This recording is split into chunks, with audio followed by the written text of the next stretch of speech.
जब से चलैले बाड़ू, जब से चलैले बाड़ू, नजरी के बान हमर खींचेला ध्यान।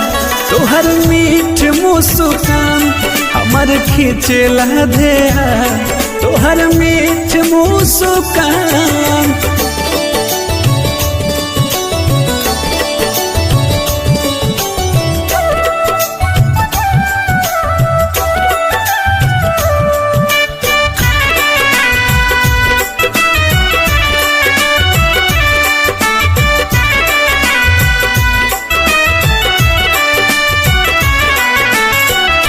जहिया से देखनी तब से मन में न काबू बा, दिलवा पर चलल जादूबा।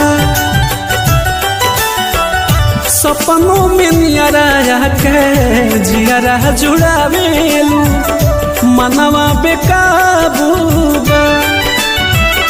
रखला संभार के प्यार, रखला संभार के प्यार। अचरे में बान हमर खींचेला ध्यान, तोहर मीठ मुस्कान हमर खींचेला ध्यान, तोहर मीठ मुस्कान।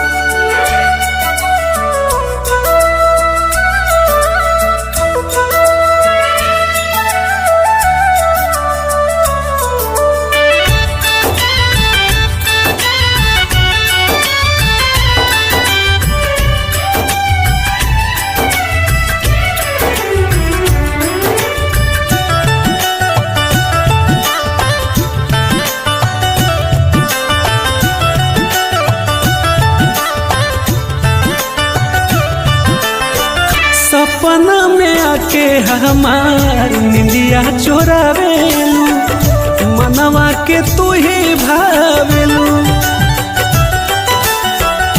ना जाने कैसन बाटे रूपवा सिंगार के प्यार बरसावेलू।